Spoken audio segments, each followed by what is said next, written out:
We talked about this last time. I have to apologize. I'm not a list maker like my wife is. She plans. Of course, she was a lot more successful in everything than I ever have been. But she's a list maker, and I'm not.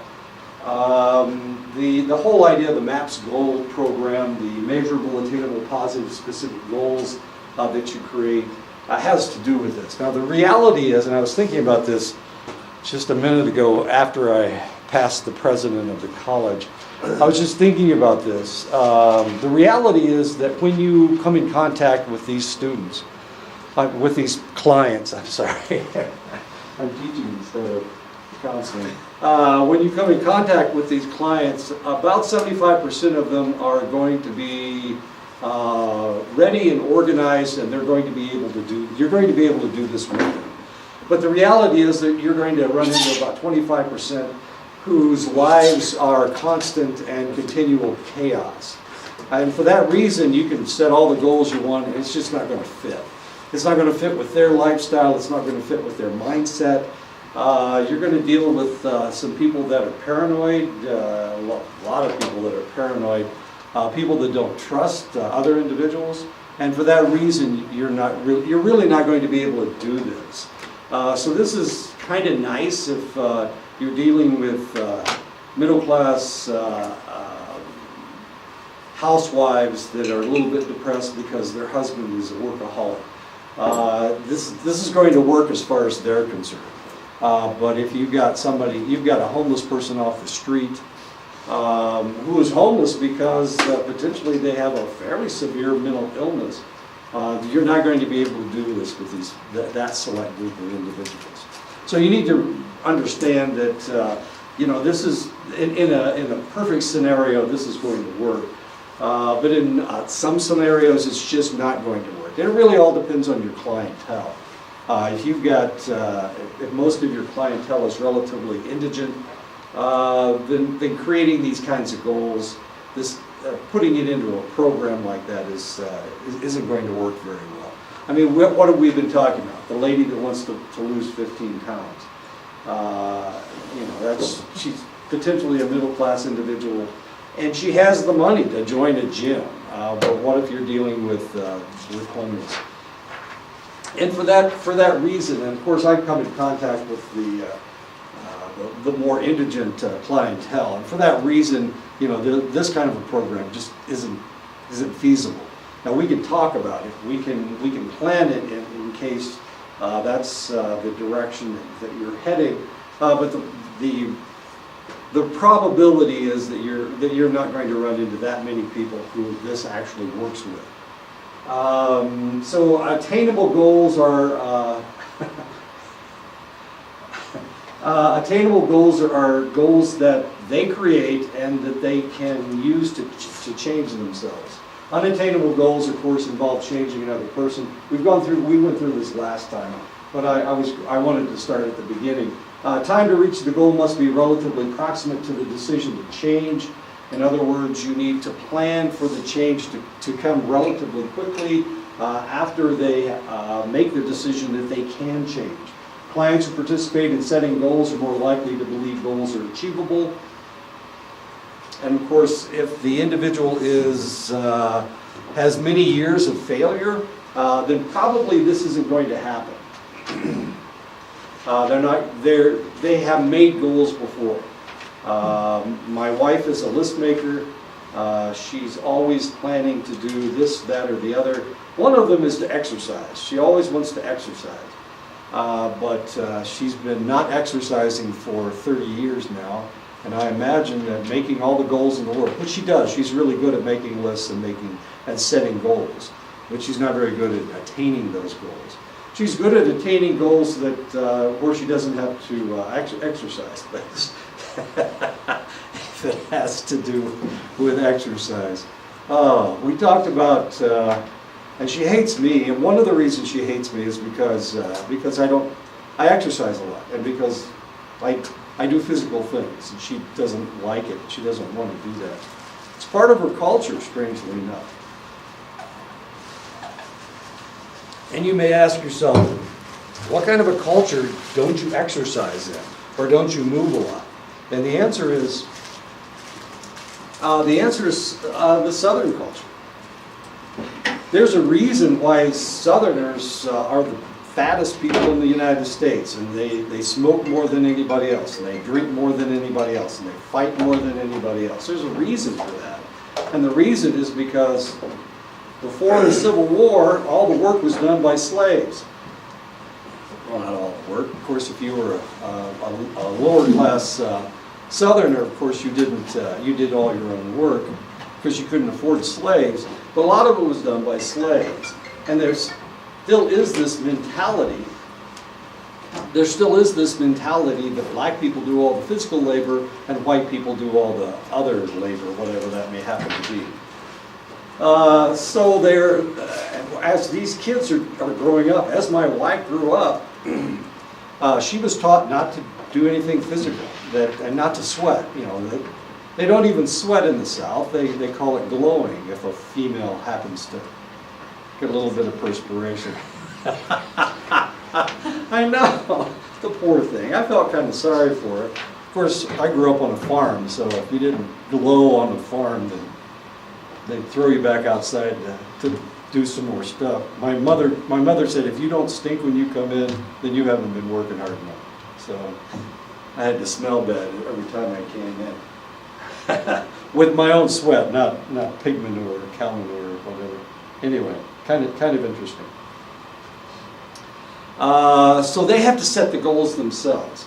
But the reality is they have to be attainable goals. And as I said before, you need to allow them to take baby steps. If you give them too extensive a goal, and this is a plan that some people have. This is one of the tricks that my wife uses. She says, I'm going to lose 15 pounds by the end of the month. That's a completely unattainable goal. It's not going to happen. It's just not going to happen. I'm going to do all this exercise. Well, she's taking too large a step. You need to get her to walk 15 minutes every day. That's the kind of baby steps that you need to take. And you'll need to do that with your clients as well. Especially the ones who have been trying to solve their problem for an extended length of time. Those individuals need to create goals that are actually attainable. And it's your job to figure out what attainable is, because they're going to want to hit a home run every time they come up to bat. But it's not going to work that way. They need to at least make contact with the ball. That's an attainable goal. Get base hits before they start swinging for the fences. But of course, that's what they're going to want to do. And as I said, this is an example of attainable goals. Your goal is to lose 15 pounds. Would it be reasonable to lose 1.5 pounds this week? And of course, that is an attainable goal. Usually that's an attainable goal. Your goal is to turn your homework in on time. Would it be reasonable to set aside an hour every evening to do your homework for this class? AA, I'll tell you what, alcoholics are the hardest people to deal with because the desire to drink is extremely strong. And no matter what you say to them, they may be completely lucid, but subliminally, subconsciously, they know that they want to drink and that they're going to drink. They know this in the back of their mind. So yeah, you've got to set attainable goals. In this case, your goal is to attend AA meetings. Would it be reasonable to acquire a list of meetings this week? In other words, no, you don't have to go every day. That's after you know that you want to change. But all we're going to do is find where all these AA meetings are. That's all we're going to do this week. I'm not going to try to keep you from getting drunk every night. We're not going to do any of that stuff. All we're going to do is look for AA meetings. If we can get a list of the AA meetings and get you at one AA meeting, then potentially we can start you on the road to sobriety. But it's not going to start with, I'm going to stop drinking completely tonight. That's just not going to happen. We need to start with baby steps, always with baby steps, especially in the beginning. It has to be baby steps, especially with an alcoholic, because they're liars. And it's not their fault. It's the alcohol is making them. Well, one of the things that happens is when you drink alcohol, the first part of your brain that goes that becomes anesthetized is your reasoning portion of your brain. Okay, so yeah, that you take that first sip of, I'm just going to take a sip of the alcohol. The next thing you know, you've drunk the whole six-pack. That's the way it works with alcohol. It's because this is the part that goes first. I hear that you want to weigh what you weighed when you were 30 years old. Let's consider first setting a goal that you can successfully reach in a shorter period of time. What do you think would be reasonable and not too hard goal to reach in 2 months? And of course, that would be a couple pounds lost. Baby steps, once again, baby steps. We're going to change your eating habits, but we're not going to change all your eating habits right away. We're not going to put you on a carrot diet or a celery diet, the first week. What we're going to do is we're going to start adding fruits and vegetables to your food. Yeah. I agree that giving up drinking and going to AA meetings every day is a terrific goal. AA is very good at celebrating each milestone in the process to lifetime sobriety. How about one of our first goals is going to an AA meeting every day for 2 weeks? Does that sound okay to you? This is a little bit extreme, but let's go ahead and we'll accept that as something out of the textbook. It sounds like your group was disappointed in your grade on the big project and you were determined to start earlier on the next big project. That sounds like a plan that will work. The next project is due 6 weeks from now. What goal would you like to achieve 3 weeks from now related to that project? In other words, get started on it right away. Let's take baby steps. Let's start meeting or whatever. We're still in attainable goals. So the two of you often argue about how to discipline your children and think it would be better if you agree on discipline methods. What sounds like a good goal to achieve? Since you disagree on many aspects of discipline, would it make sense to you to start with a goal of coming to an agreement about what to do when Anne won't spend time on her homework? So we're trying to get the two of you, instead of going to fisticuffs over discipline, that we're trying to get to a point where agreement is taking place.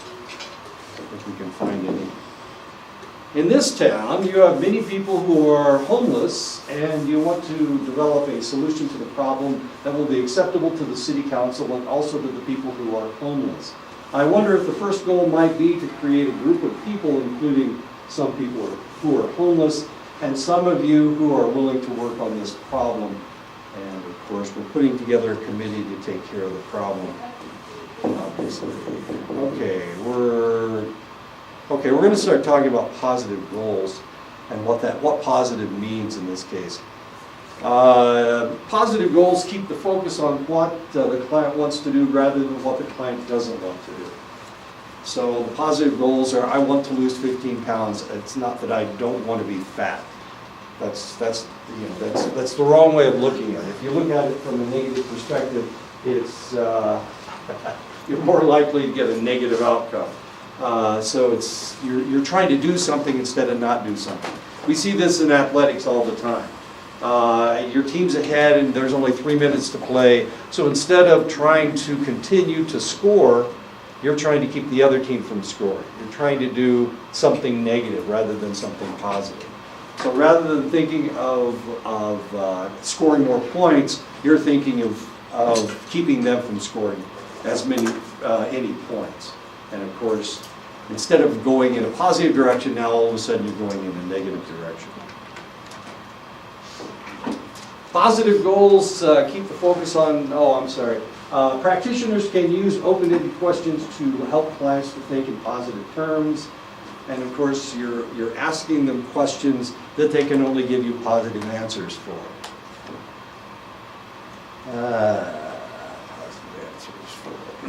Examples of positive goals: I want to lose weight, so today I will eat at least 2 servings of fruit rather than potato chips.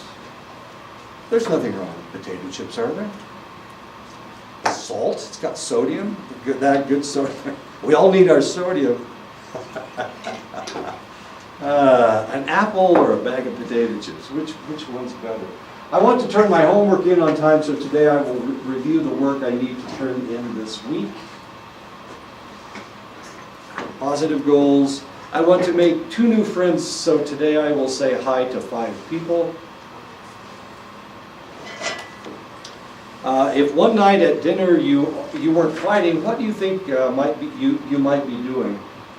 Like having a conversation rather than screaming at each other. That makes sense. If one day you feel the urge to drink but didn't drink, what would you do instead of drink? How would you dissipate that feeling, that need to drink? What is your vision of what the neighborhood would be like without drug dealers?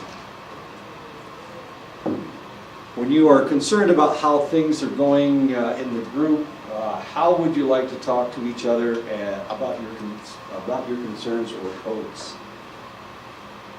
Examples of positive goals. If this agency was functioning in a way that you believe would be effective, what would people be doing that they aren't doing now? In other words, start thinking in positive terms rather than negative terms. The negative terms are they're not doing what they're supposed to do. The positive terms is I would like to see them doing this. So you need to be positive. You need to keep going in a positive direction rather than a negative direction. Unfortunately, I'm a psychologist, so when I talk to my kids, that's what I always tell them: keep moving in a positive direction. You're moving in a positive. I keep trying to convince them that it doesn't always work. Short-term goal, this week I will go to class and write down my homework assignments so that at least I know what they are, and then I will kiss the piece of paper, just like, I don't even remember what this guy's name is. He's on SpongeBob. Squidward, that's right, Squidward. As cool a guy as he is. Long-term goal, this semester I will raise my grade 1 level. So your short-term goal is to write down your homework, and your long-term goal is to raise your grade by a whole letter grade. Short-term goal this week, I will speak with 3 new people. Long-term goal this semester, I will make 2 new friends. Is this a realistic thing? Do we really have people that can't make friends? Okay. They're out there someplace. The introverts. Yeah, they have a hard time making friends. Actually, this is me when I went away to college. When I was in high school, I had friends, but of course I knew all these people for 12 years. Here I was going to a brand new environment. I mean, a new environment. I didn't know anybody on campus, nobody at all. So I could have hidden in my dorm room every day and kind of snuck around to go to class. I could have done that, but I didn't do that. Instead, I did this kind of stuff in order to make friends. And eventually I did. I made a lot of friends. And I got into a lot of trouble. So, rats. That's okay. I had fun getting into trouble. It wasn't that kind of trouble, okay? I got into trouble. On my campus, it was a very traditional campus, so you're supposed to do this and this and this and this. And I didn't do that, and that. I'd sing the school song and do things like that. Wear a funny-looking hat. And I kind of rebelled against that aspect of it. I thought it was fairly juvenile, so that's the trouble I got into. But the trouble lasted my entire 4 years of school. I was supposed to sing the school song and I didn't, so I was socially ostracized, officially socially ostracized. I know, it sounds stupid, doesn't it? Dumbest thing in the world. Why in the world would I ever go to a college where they made you do that kind of stupid stuff? And the answer is I didn't know they were going to make me do this stupid stuff when I got there. But once I got there, this is during the Vietnam War, so if I dropped out of school, they would have snatched me up and sent me off to Vietnam. As it turned out, I graduated and then they sent me off. Do they still do that today? No, certainly not. Oh, you mean the traditional things? Well, we kind of broke their back. We kind of changed things because there were a bunch of us who rebelled against this whole idea. So they stopped doing it, and then about 15 years ago, they went back to the old traditions. Some of the old traditions. Some of the old traditions are stupid, like they used to have what they called a pole fight, where they had a telephone pole, and they greased the telephone pole with axle grease. And the sophomores guarded the pole, and the freshmen charged the pole and tried to climb up to the top and ripped it. They had one of those stupid hats. No, it doesn't look like yours. But it was just a stupid looking hat. It was what they called it was a tiny little beanie, that fit on your head. It had a small visor on it with a red button. It was green with a red visor and a red button on top. So it made you look like a little kid. I know it sounds attractive, guys. I'll buy you all a pot. Just what you want, huh? He's buying pots for everybody. Not pot for everybody, pots for everybody. Okay. Dumb looking hats, really stupid looking hats. Anyway. Oh, so they had the pole fight, but people got their arms broken. People got their teeth knocked out. This is stupid stuff. This is like fighting to get to the top of the pole. But the year that we did it, when I was a freshman, somebody cut down the pole. Somebody went out the night before we were supposed to have a pole fight and sawed it off. So the poles actually hadn't fallen over yet. So when they went out to grease it, they started to grease it and then it fell over. Now everybody blamed me because I did a lot of work in the forest. I cut down a lot of trees. So people thought that I did it, but I didn't have anything to do with it. It was somebody else. Somebody else that knew how to use the saw did it. They cut it at the right angle. I was kind of impressed. Had nothing at all to do with it. But I was ready. If they couldn't decide, if they couldn't decide with the pole fight, if the pole fight was a neutral, the freshmen didn't get the pot off the top of the pole, then they had a mile relay race, which seems kind of strange. And I was a quarter miler, and we had 3 of the best quarter milers in the state, me and 2 other guys. So it would have just taken one other guy, and we would have beat their butts. Anyway, nothing happened. I know, this isn't important stuff. Okay, moving from general to specific goals, practitioners may decide to approach agreement on problems and goals differently. Some practitioners prefer more general goals. Working on one goal often relates to other goals, of course. So one of the things that you need to do is you need to let the client guide how you establish the goals. Let them do what they want to do. Many practitioners find it helpful to establish a written or verbal agreement that describes previous understandings between them and the client. These agreements are developed collaboratively and can be modified as necessary. So one of the things you need to do is collaborate with your client, and they need to set the goals. You setting goals for them is not going to work because it's what you think should happen, and it needs to be in here. It needs to be internal as far as they're concerned. They need to come up with their own goals, and until they do, of course, they're probably not going to be successful. A good alliance involves a safe, trusting, comfortable, collaborative relationship between you and your client, of course. It includes an agreement between the practitioner and the client about the goals. These set the stage for monitoring work together. So these goals should be set by the 2 of you. There are many valid and reliable scales for measuring the alliance. This is something else I'm not a real fan of, measuring these things. This is like measuring things that are kind of out there someplace. But yeah, of course they have scales that measure all this stuff. There are also scales for measuring the outcome of a session or series of sessions with your clients.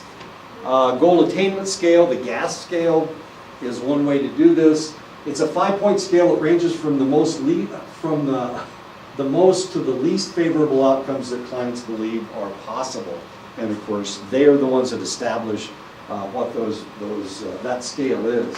It can be used to identify the level of progress achieved either during the course of work together or at the end. Really kind of interesting because a lot of counselors are kind of touchy-feely people. They're not quantitative at all. Everything is qualitative. And here we're trying to set a quantitative scale We're trying to implant a quantitative scale. Really kind of fascinating. If you understand psychology, if you understood arguments between one psychologist and another, this would make a lot of sense to you. That some people like this kind of stuff and some people don't. See, I almost said something else. I didn't, and I'm not going to. Okay. Anyway, so they're trying to quantify everything. We quantify depression. We quantify anxiety. Does that make any sense? Is it a legitimate scale? Not really. And that's one of the reasons why they call psychology a pseudoscience. Because here we are, we're trying to quantify everything. We're trying to make it a science. Unless we can quantify things, we can't measure things. We can't qualify. You can use a qualitative method. This is good or this is bad, but how in the world do you talk about statistics? And this is one of the reasons I don't teach statistics, because a lot of statistics are fairly nebulous. I mean, they're fairly ambiguous. The reality is, okay, the Beck's depression scale, if I go into the emergency room and I tell the guys that I'm depressed, what's going to happen next? They're going to give me Beck's depression scale to see how bad my depression is. Okay, but then that's me deciding how bad my depression is. Right? I'm giving it a number. They do the same thing with pain. On a scale of 1 to 10, how bad is your pain? I don't know. What's a 1? Here, punch me and show me what a 1 is. And then punch me and show me what a 10 is. That doesn't happen. That just doesn't make any sense. Anyway, we're trying to quantify something that is unquantifiable. Don't write that down, because Sarah will get upset if she sees it. I'm sorry. No, you can go ahead and write it down. It can be used to identify the level of progress achieved either during the course of work together or at the end. I know. We got to figure this out one way or the other. Can we put a number on it? Yeah, okay, go ahead and try. I mean, you can try if you want, So you gave me an aspirin. How is my pain now? Well, it was a 7 before, now it's a 3. Are we doing okay? No, it still hurts. I still need something to take the edge off the pain. Well, here, let me give you some morphine. Let me see if that works. Of course, with everybody else, that's going to work. With me, morphine doesn't work on me. So I know Aaron thinks that's funny. The next time I have a heart attack, by God, they're going to give me more morphine. It's not going to do anything. They're going to think I'm dying. They're going to throw me into surgery and chop my chest open with an axe and try to figure out how to fix it. Oh my God, the morphine didn't work. He must be dying. Using the gas for each MAPS goal can be helpful. Yeah, okay, that's fine. If we're dealing with depressed housewives, maybe they're right. If we're dealing with somebody a little bit more serious, then maybe we need something else. I want to lose 15 pounds this week. I will eat 2 servings of fruit each day. Next week, I will make an appointment to join a gym. I'm not going to join the gym. I'm just going to make an appointment to join a gym. Okay. Baby steps. Remember, we're taking baby steps. The following week, I will attend the gym and 3 exercise classes. Is it easier to exercise by yourself or with other people?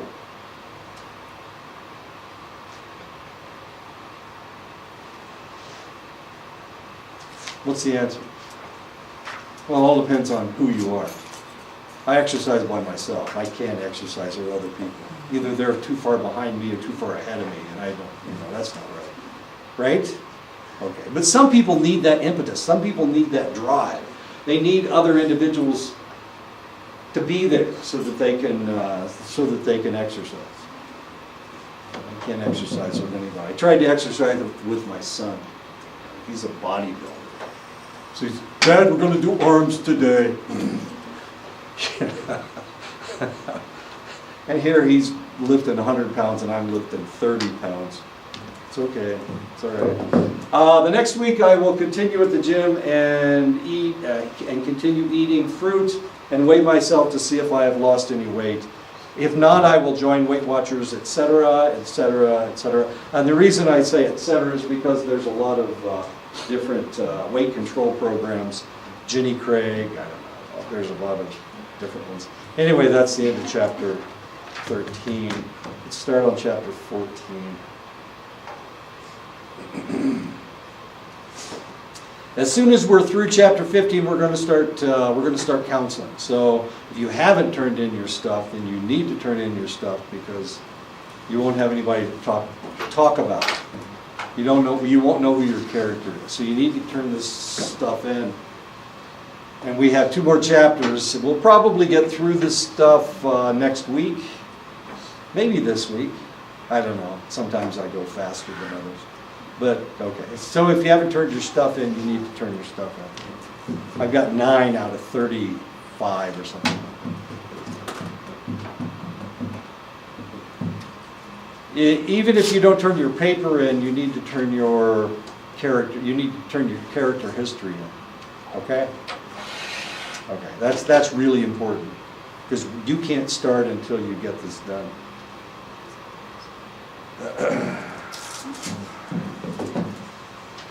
I know sometimes I'm too flexible, allowing you to not get stuff done. This is one case where you've got to get this stuff done or you can't go to the next step. Okay, well, so what's the chapter about? The next chapter, taking action. Oh boy, we're going to take action. Here we go. The practitioner needs to learn specifics about the problem, such as where the problem occurs, who is involved, what are the immediate antecedents and consequences. Antecedents mean what happens before, consequences, what happens after this problem occurs. What meanings are attributed to the problem. Example of where the problem occurs. Can this be really a problem? Should we really understand this? Aren't we getting too much into what's going on with this guy, this select individual? So what does that have to do with anything? Why where? Why is where an important question?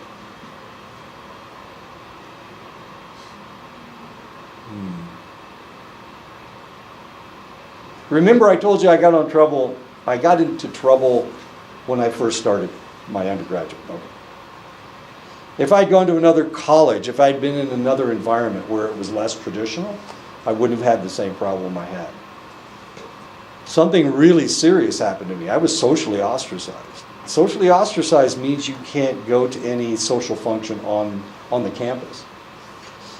I've told you the story. I've told people this story before. What happened was, I was on the track team, and I was really pretty good. We broke a record my freshman year. We broke a record my freshman year. And I couldn't go to any functions on campus. So instead of having the award ceremony for track on campus, they had to move it off campus because of me. Okay, so they were actually punishing themselves more than they were punishing me. There wasn't anything else I wanted to go to, actually. There wasn't, if it was on campus, I couldn't go. And they had a big dance every year, and I couldn't go to the big dance. They had to hold the award ceremony off campus because otherwise I couldn't go. And here they were going to give me an award, and I wouldn't be there, which didn't make any sense at all.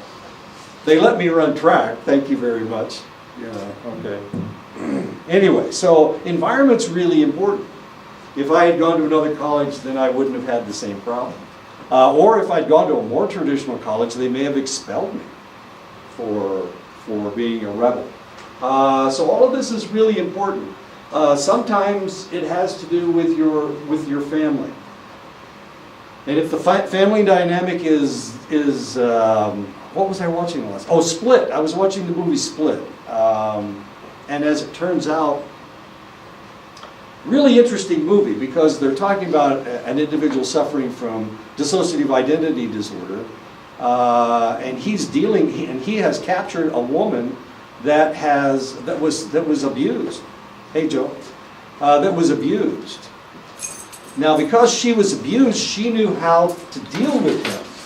And if you notice through the movie, the other two girls were reacting in a far more negative manner, and she was kind of waiting until things played out, until the scenario changed. And as soon as the scenario changed, then she made friends with Hedwig, which was one of his personalities, one of his alters, and she was able to come closer to escaping than the other two. And actually, I'm not exactly, I know one of the other two, he ate one of them, didn't he? Claire? Has anybody seen the movie? Yeah. Yeah. I don't know what happened to the other two. I'm not sure. He killed her. Yeah, well, yeah, but how did he do it? I know he... I know he would drag her. I remember he had that knife pointed at somebody's stomach, and I can't remember which one it was. Anyway, I was cooking and eating and washing dishes at the same time I was watching the movie, so I missed something. Anyway, so family is really important. And the whole point was that she had been abused by her uncle. And her uncle had,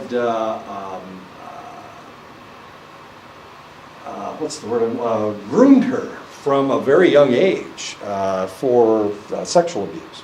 And because of that, and actually it saved her life, right? Because she was a cutter, and she cut her stomach. She cut her stomach, which usually they cut their arms. It's a little bit closer than cutting your stomach. And it's less, more vital organs are in this area. So this isn't an area that you would cut on. So it's usually the arms that they cut on, and the legs, things that they can get too easily. Anyway, okay, so because she had been abused by her uncle and was still he was her guardian. She was used to that type of mindset, and because of that, she could read what was going on as far as the different altars were concerned. So family. Neighborhood that you live in, Sydenham. It's really kind of interesting. When I was teaching at Ashford, most of my students, well, a lot of my students were from Chicago. The white students from Chicago, just like white students anywhere. Hispanic students lived in a Hispanic neighborhood in Chicago where there was a lot of gang violence. The African American students, we didn't get any African American students from Chicago. The only students we got were white students and Hispanic students. The black students that we got were from Rockford, which is right outside of Chicago, about 30 miles outside of Chicago. Those were the black students that we got. But the Hispanic students, there was a lot of gang violence taking place. So the individuals that we had at our school were fairly accomplished students, and the only way they were able to survive was either to be part of a gang, but not really be part of the gang, or to be completely separated from the gangs, isolated somehow. That they were able to survive in that environment without being part of a gang. So it was really kind of interesting. Listening to these individuals, well, of course, it was only the males that were part of the gang violence. Most of the females were not. They were hangers-on of sorts. How do you survive? Well, you become the girlfriend of one of the gang members, and he will protect you. And that's what they did. And then once they left Chicago, then they didn't have to worry about gang violence anymore. These ladies were just happy as clams because they were completely separated from this now. They had moved away from it. They had survived with high grades, high enough so that they could leave, and they didn't want to move back to Chicago. The males did. That was the interesting thing, because especially the ones that had been part of the gangs, they wanted to move back to Chicago and change things. They wanted to stop the gang violence because they saw what kind of an impact it had on them. As far as that was concerned. The females, they weren't going to go back to Chicago for anything. Sometimes they wouldn't even go back to Chicago to visit their families during vacation. They'd stay at Ashford in the dorms. It was a haven as far as they were concerned. They had moved away. And because of that, because Clinton, Iowa became a haven for some of the gang violence up in Chicago, people started moving down to Clinton from Chicago to get away from the gang violence. And now guess what has happened? Clinton, Iowa has now all of a sudden they have a gang problem because a lot of these people have moved down to Clinton, which is 2.5 hours away from Chicago. Really kind of a fascinating dynamic is taking place. So neighborhoods are really quite important. The school that you go to, my nieces went to a school in Chicago, Sin, if you've ever heard of course you haven't heard of Sin. Why would you have heard of Sin High School in Chicago? When they were there, the school was under lock and key. You had to walk through a metal detector every day in order to get into school. So this is part of the morning ritual was walking through the metal detector, and they checked everybody's backpacks to make sure that people weren't carrying any weapons. It's worse now because the principal decided, well, things are pretty good, so I'm going to take away the metal detectors, and all of a sudden the weapons started coming into school. This is after they graduated. My sister worked there. She was one of the people that checked the girls because what they would do, the guys would give their weapons to their girlfriends or to some female, and she would hide it someplace on her person. And then they would have a weapon at school, and her job was to pat down the young females, which of course she didn't like very much. But I mean, it was a job that had to be done. However, of course, they changed. Everything changed. They thought everything was better, so they went back to the old way of doing things, where people just came into school, and all of a sudden weapons started coming into school again. So the environment can be extremely important. The agency that you work for, of course, there could be a problem in the agency. We're having a problem in our division right now because we don't have a boss. We don't have a leader. The leader was somebody from CDS before. Now it's somebody over in Shiprock. That's our boss. So in order to get anything signed, we have to email it to them and have them sign it. But there's nobody that is really controlling us right now. So this is kind of a problem. Significant groups in your area, as I was talking about the gang violence they were having in Chicago. Organizations that you may potentially belong to. What is the Antifa and the Antifa and the alt-right right now are a couple of organizations that are strange things are happening. And of course they just the one indictment for the two people, but they only have the two right now? Okay, that's interesting. I read about it this weekend, but nobody was sure who they were going to indict. It's interesting. The culture that you come from, of course, can be very important. The culture, do you adhere to your culture, do you not? And this is one of the things that I was saying to you when you start counseling here on this reservation. One of the things you're going to have to determine is how strong their traditions are, how traditional they are, or whether they are anti-tradition. And there are people like that. I'm pretty sure there are people like that. We see them in class from time to time. They not only don't want to deal with traditions, but they're negative about their traditions. So that's a possibility as well. Maybe they are, maybe their family was not completely Deneb. Maybe they have ancestry that is Apache or Pueblo or whatever. And I know that makes a difference. That makes a huge difference as to how they adhere to their cultures. Does all that make sense? And this is one of those things that people don't talk about, but I know this is important. This is going to be extremely important when you start counseling them, because this may be part of their problem. I have a guy that comes to my office from time to talk to me, and his biggest problem seems to be that he is considered half Apache. Well, the reality is he's only a quarter Apache, because it was his grandmother that was an Apache. And it has impacted his life greatly. So when he needs his, of course, the tribe controls reproduction of sheep. They have rams that they take around and breed the ewes. He's always at the back of the list. He's always on the bottom of the list. They always put him at the back. Why? Well, he thinks it's because he's part Apache, and everybody knows that, and everybody treats him badly. And for that reason, of course, his culture is extremely important to him, because he's not exactly, he barely speaks English. He speaks Navajo with his children, he speaks Navajo with his grandchildren, he speaks Navajo with his wife, but not English.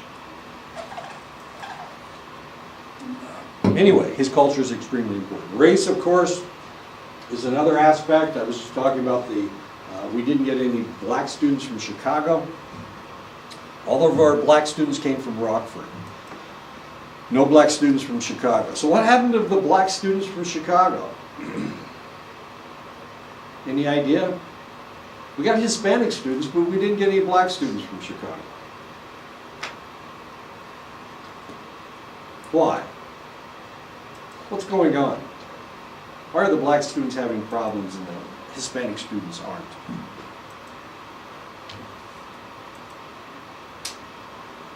But we were getting black students from Rockford, which is just 30 miles outside of Chicago. So what's going on? Well, 50 miles outside of Chicago. It was cultural, as it turns out. The black students in Chicago, we weren't getting them because in Chicago, if you are black and you try to be a good student, then you're rejected by your culture. Same thing wasn't happening in Rockford, because Rockford was a different environment. Fascinating stuff. Socioeconomic class of the client, of course, that is important as well, as we were talking about. And this is one of the problems that we have in counseling. One of the problems that we have is that people want their clients to be just like them. Well, most people that go to college are middle class, upper middle class, whatever. Most people that go to college are able to afford to go to college are relatively well-to-do, middle class to upper class. So guess who they want to counsel? Do they want to counsel the homeless people? Do homeless people become counselors? Not usually. They can't afford to go to college. So most of the people that become counselors are relatively well-to-do. This college goes against the grain as far as that's concerned. If you want to go to Stanford, if you want to go to UCLA, if you want to go to Chicago, if you want to go to Northwestern, you've got to have some bucks. It's expensive to go to those places, really expensive to go to those places. So unless you can get a scholarship, it's kind of tough to go there unless your parents are wealthy. And for that reason, of course, who do they want to counsel? Who do they understand the best? They understand their own people. They understand people like them as far as socioeconomic status is concerned. And for that reason, if they came to this reservation to do counseling, it would be a huge culture shock for them, because not only is the culture completely different, but the socioeconomic status is different. Okay. Usually, in most cases. Okay, so all of these things are extremely important. So the environment is very, very important. Actually, when I first started in counseling in the middle 70s, which was 1,000 years ago, the action plans were either developed by the counselor or the agency or the counselor worked for. And they taught you how to do this. This is one of the first things I learned. Okay, you're a counselor, so you need to come up with an action plan. The action plan didn't have to have anything to do with the client. The action plan, and they had pat action plans that everybody was supposed to follow. You know, they had like 5 of them. And you chose which one was the best action plan for your client. Now, if that's the way you're doing things, then you're not really collaborating with your client. The collaboration didn't start until later, until the 90s. So in the 70s, if you were taught to be a counselor, you were taught to create an action plan for your client. And then you applied it to that client, and if it didn't work, then you could kick them out. You could get rid of them because they weren't complying. So you could get rid of them. It's like being a doctor. If you can't get your patient to do what you want them to do, you don't have to be their doctor anymore. You can send them someplace else, or just kick them out. That's the way it works, and that's the way it used to work in counseling. Of course, that's 1,000,000 years ago. That's a really long time ago, and actually we discovered that we weren't fixing a lot of people. We weren't helping a lot of people. We were doing more damage than we were doing good. And for that reason, of course, we've changed. Now we collaborate with our clients. At that time, of course, your client was, the reason they were coming in was because there was something wrong with them. Therefore, they were not subhuman, that's really not fair, but they were downtrodden. There was something going on with these select individuals. I know. And this is the 1970s. This is the same damn program. If you took this class 40 years ago when I did, 45 years ago when I did, let me do the math. Damn, that's such a long time ago. I'm sorry, now I'm depressed. And I just had a birthday too. Oh my God, I'm getting so old. Steps identified by the clients. Okay, so now we don't do that anymore. Now we need to collaborate. And the only way to fix somebody is if they are willing to do it. And the only way to get that done is to collaborate. Steps identified by the clients involve clients in developing an action plan. So now we allow them to be part of the whole process. Now, one of the things that you have to remember about your clients, a lot of times you'll be dealing with clients that are paranoid. And you'll also be dealing with clients that don't like the system. Whatever the system is, they hate it. They despise it. When my daughter chose a father for her child, she chose an individual that was that hated the system, hates lawyers, despises lawyers. So when he tried to take the child away from her, one of the things he had to do was go to a lawyer. And he despises lawyers, but at the same time, he's got lots and lots of money because his parents have lots and lots of money. So he could hire anybody he wanted, of course, because he had all that money. But he hates them. He doesn't trust them. He thinks they're just out for his money. He's not really paranoid. He just thinks that everybody else is greedy, especially lawyers. So it got really interesting dealing with this guy because he wanted the child and he wanted to do as much damage to my daughter as possible. But at the same time, he didn't trust the guy that was giving him counsel. It gets really interesting. And actually, I'm going to talk about that in the next class. So you have to involve your clients in developing an action plan. It strengthens working relationships and teaches clients skills by giving them the task of coming up with an action plan. In the old days, normally what happened, somebody would come in, they would ask you for help, you would create an action plan, and then they would go out and not do it. And of course it was your fault. As far as they were concerned, it was your fault. As far as the counselor was concerned, or the agency was concerned, it was their fault because they didn't comply. So you understand what a conundrum we were in. They weren't being helped, and we weren't doing any work. We weren't getting anything done, but at the same time, we blamed them and they blamed us. So what we need to do is we need to collaborate, and this will strengthen their ability to think of themselves as somebody who can get something done. And this is really positive. This potentially can be positive. And families and groups all need to contribute. So if you're dealing with a family, especially if you've got an abusive situation, you've got a father and a mother and children, and the children are being abused by the father has to be part of the process. If the father's not part of the process, nothing's going to take place.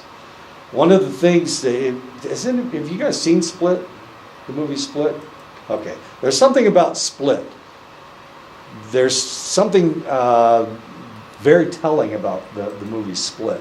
It's about somebody with dissociative identity disorder, and it's fairly severe. He's got 24 personalities. Of course, the end of the movie is that he's smarter than everybody else, and he's evolving into a new creature, which is kind of fascinating. But the idea is, or one of the bases of DID is that he was being abused by his mother. So here's a male child that's being abused by his mother.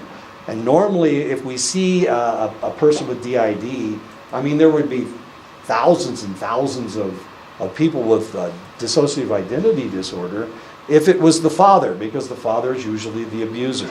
But if it's the mother, this is the person that's supposed to give you succor, this is the person that's supposed to love you, unconditional positive regard, all the whole mess. If you're not getting that from your mother, then potentially you need to change the way that you think. And because of that, that's why they're developing dissociative identity disorder. So normally when we see somebody with dissociative identity disorder, it's not because they were abused by their father. Like the little girl was abused by her uncle. She didn't develop DID, but this guy did. And the reason was because he was being abused by his mother. And that's what we see. So this is one of the constants in dissociative identity disorder, is the fact that it's the mother that's doing the abusing. That we see a lot of abusing mothers. We do see a lot of abusing mothers, but usually not to an extreme. And if you notice, he had made a mess and he was hiding under his bed. And in order to get him out, she had a coat hanger, and she reached in there to pull him out with the coat hanger or something.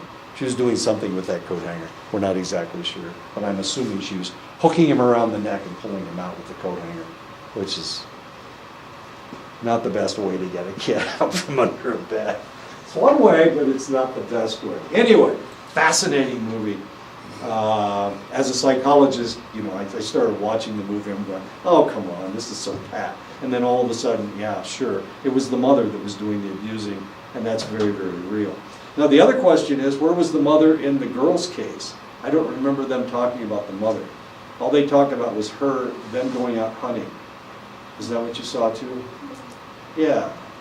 And the uncle and the father went out hunting. And then eventually the father died, and the uncle became her guardian. So theoretically, he was abusing her over and over and over again on a fairly continuous basis. But she didn't turn out with DID, did she? It was the guy that was being abused by his mother. Vicious woman. Okay, so in families, everybody needs to contribute. If everybody's not part of the solution, then there's still going to be a problem. Everybody has to be part of the solution.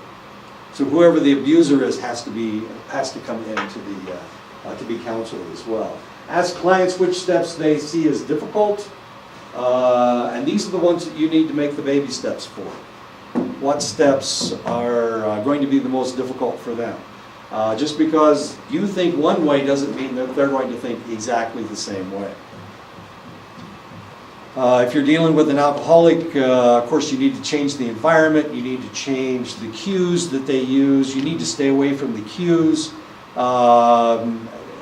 Staying away from booze may not be the hardest problem for them.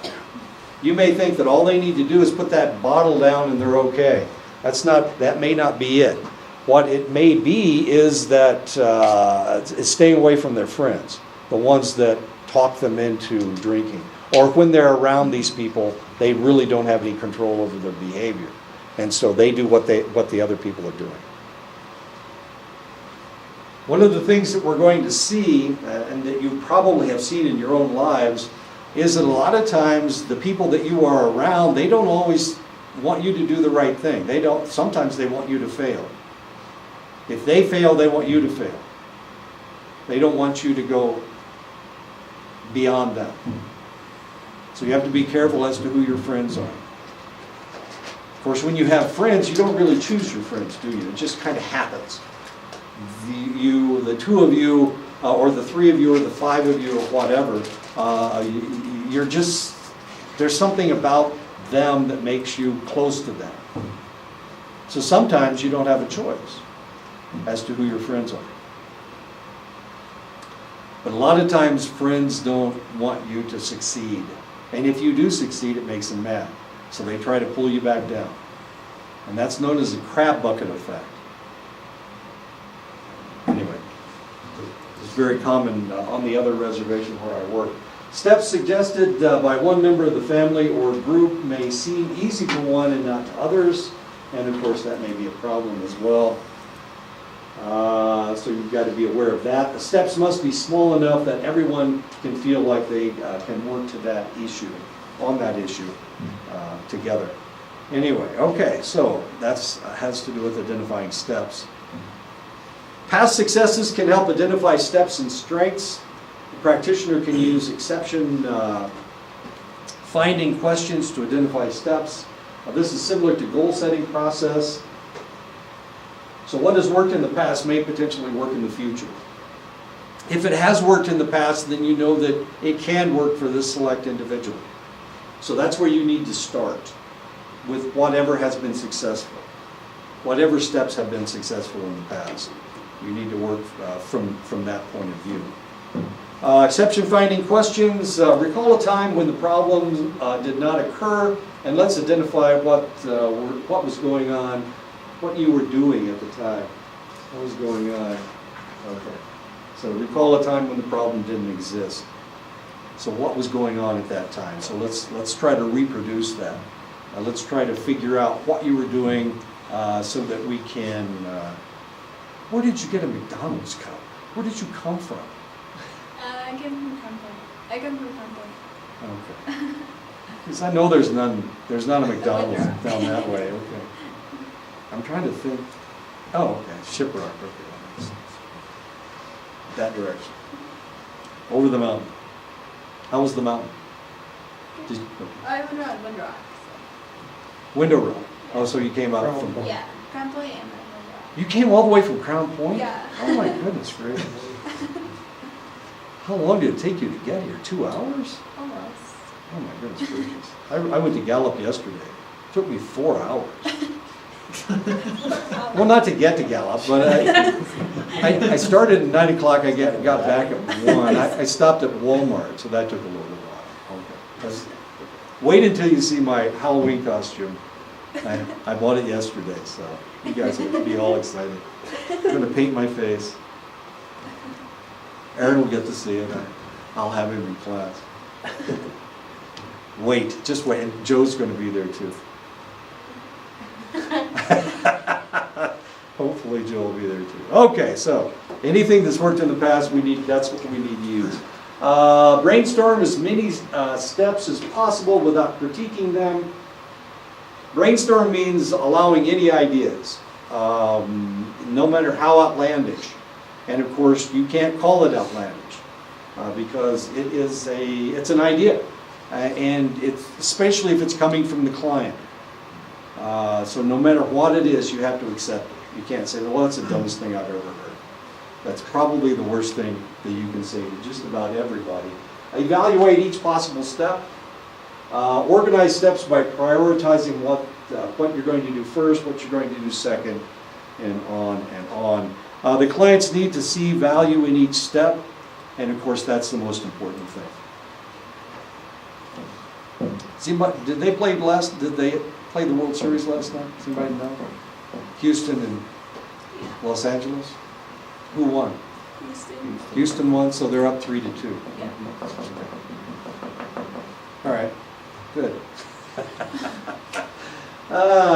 It is essential to work, so now I go back to Los Angeles for the last 2 games. Yeah. Yeah, okay. Well, that ought to be interesting. It is essential to work with clients on how they can use their strengths and capacities and resources at each step. The client needs to think about other times when they have faced new tasks. In other words, when they faced adversity and have been successful at facing adversity. Not the easiest thing in the world. First time I worked in the emergency room and we had a bleeder that came in, and it was my job to go down and not only draw blood but go back and cross-match units of blood, and the person was bleeding to death, and it was my responsibility to get that blood back down to the emergency room as quickly as possible. I know, that was fairly traumatic experience, trying to get it down. Because no matter how fast you get it down, whether it's perfect or whether it's not, it wasn't fast enough. It's never fast enough. Because the person's dying. And of course, they want the blood right now. Of course, they can check the blood out if they want. They can just go ahead and start giving the patient units if they want. Before the cross match takes place, they can give them, if that's what they want. You know, it's the doctor's decision. But the patient died, and the patient bled to death. And it was because, one, it was because I didn't get blood down there fast enough. But at the same time, the doctor could have checked a unit out and given them the specific type-specific blood. They could have done that, but they didn't do that. So whose fault was it? Well, it's mine, of course, because doctors never take responsibility for anything. The person bled to death. Because one, they couldn't stop the bleeding, and the other thing was they couldn't give them blood, or they didn't give them any blood. And he was running normal saline. This is medical stuff. They were running normal saline into this guy, and pretty soon they had diluted him out pretty good. And yeah, it was a mess. It was a mess. The doctor made a mistake. And I didn't get the blood down quickly enough. He wanted good blood. I don't know. It's kind of a strange situation. Organizing and creating. Wait a minute. Why am I talking about this? Oh, adversity. Facing adversity. But the next time I knew.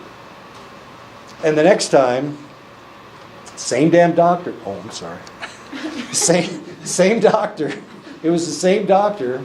Worse situation. And I told him, look. If this patient needs blood right now, we need to give him blood right now. So you need to give him type specific. And he didn't even think about that before. And of course he blamed me because I didn't get it down there fast enough. So this time he did give him type specific. And this time he saved his life.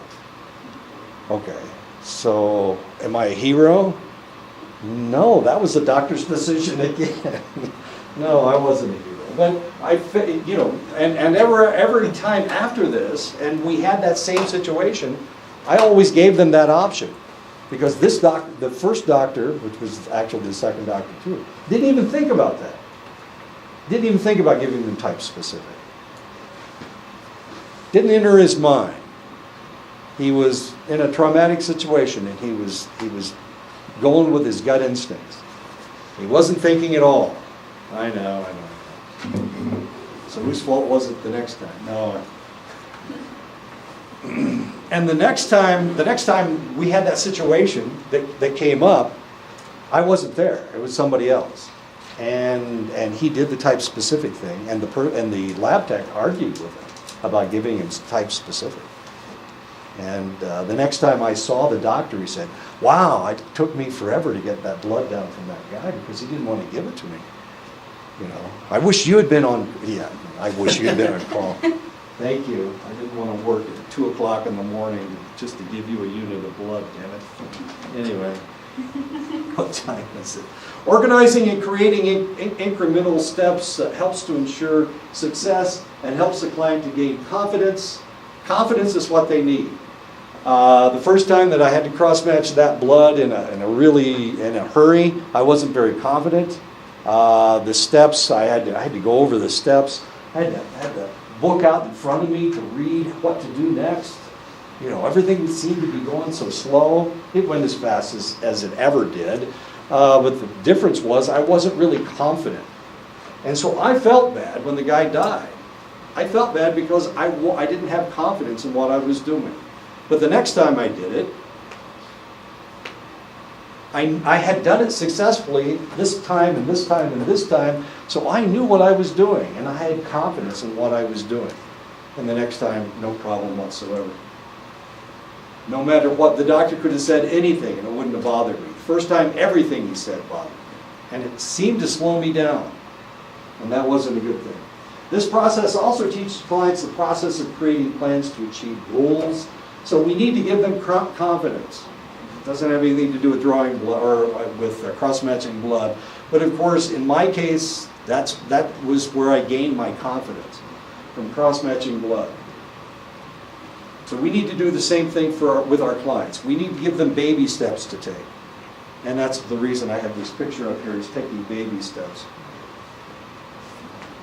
The practitioner needs to evaluate whether the client is satisfied with their progress. The practitioner can reuse the monitoring system that was established in goal setting. And sometimes actually they use these in emergency rooms to tell them how bad their pain is. So instead of on a scale of 1 to 10, show me the smiley face that fits the way you feel. Well, I'm always right here. There we go. I'm always grouchy. My God, but they've got like 10 of them. I mean, it's really kind of strange. Little progress may relate to whether the clients felt goals are attainable or highly valued. And of course, the value for the goals can only come from the client, not from you.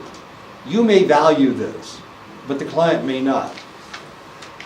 So it has to do with whether the client values it or whether they don't. The progress made may seem slower to the practitioner. The practitioner should always emphasize positive steps. Always keep moving in a positive direction. It's one of the things I tell my kids. We always need to move in a positive direction. Yeah, you flunked this class. Okay, now you understand that statistics aren't, this happened to my son. First class he took in his master's program was a statistics class. He hates statistics. Don't tell Sarah I said that. He despises statistics. He says, Dad, it's not real math. It's so variable. It just doesn't fit. You can plug anything into there, and it works. It just doesn't make any sense to him. He's one of these logical people, unfortunately. So he flunked the class. And so I told him, next time you take a class, you need to take something that you want to take, not statistics. Stay away from statistics if you possibly can. Of course you can't. Nobody can stay away from statistics, and that's why even in the psychology program, no way in hell you're going to stay away from statistics, whether they make sense or not. Let's pretend they do. Let's just pretend they do.